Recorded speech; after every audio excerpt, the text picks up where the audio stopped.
क्या आपने कभी सुनी है काली अमावस्या की कथा? विंध्याचल के घने वनों के बीच बसा था एक प्राचीन नगर किरातपुर। यहाँ की हवाओं में एक रहस्य समाया हुआ था। बुजुर्ग कहते थे, हर वर्ष की आषाढ़ मास की काली अमावस्या को इस वन में कुछ अनहोनी घटती है। एक देवी प्रकट होती है, ना तो शांत ना ही दयालु, बल्कि निर्मम कटु सत्य की देवी छिन्नमस्ता। नगर से दूर एक युवा तपस्वी रुद्राक्ष वर्षों से आत्म साक्षात्कार की साधना में लीन था। वह पूर्व में एक राजकुमार था, पर त्याग कर चुका था वैभव, मोह और परिचय। एक रात उसे स्वप्न में आया, काले अंधकार में एक उज्ज्वल ऋषि जिसका सिर कटा हुआ था और 3 धाराएं रक्त की उसके शरीर से निकल रही थी। स्वप्न में देवी ने कहा, सत्य को देखना है तो ब्रह्म का सिर काटना होगा।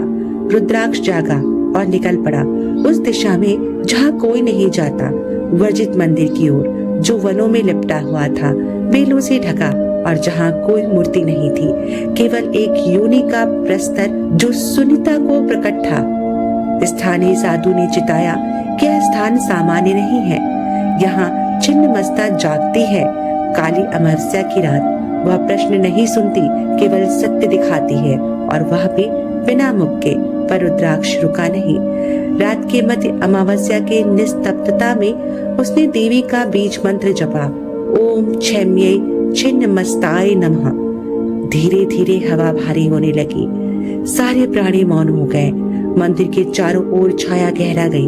तभी एक दिव्य प्रकाश निकला और देवी प्रकट हुई छिन्नमस्ता, निर्वस्त्र, सिर कटा हुआ, एक हाथ में अपना शीश थामे, 2 दासियों को रक्त पिलाती हुई स्वयं भी एक धारा पीते हुए। रुद्राक्ष थरथराया, भय से नहीं बल्कि बोध से। उसने पूछा, हे माँ, आपने मुझे क्यों चुना? आवाज आई, शब्दों से नहीं, हवा से। तू जानना चाहता है, पर जानने से पहले त्याग चाहिए। तू दे सकेगा क्या अपने अहंकार? रुद्राक्ष ने अपने सिर की जटाओं से एक गुच्छा काटकर अग्नि में अर्पित किया, पर देवी शांत नहीं हुई। वह उसके भीतर से गुजरी बिना छुए, पर हर जन्म, हर मृत्यु, हर इच्छा को उजागर करते हुए। वह रात काल की तरह काली थी, पर जब भोर की पहली किरण आई, रुद्राक्ष वही था, पर अब न वह वही शरीर था, न वही आत्मा। उसकी आंखों में शून्य की शांति थी और उसके गले में रुद्राक्ष नहीं, अग्नि की माला थी। उसने देखा था देवी को, पर केवल आंखों से नहीं, अपने पूरे अस्तित्व से। वह अब ज्ञानी था, मुक्त था।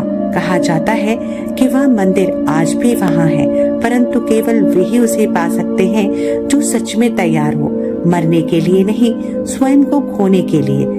तो क्या अब आप सत्य को स्वीकार करने के लिए तैयार हैं? चलिए इसी कथा के साथ यही विराम लेते हैं। अगली कथा में फिर आपसे मिलेंगे। तब तक के लिए नमस्कार। जय छिन्नमाता।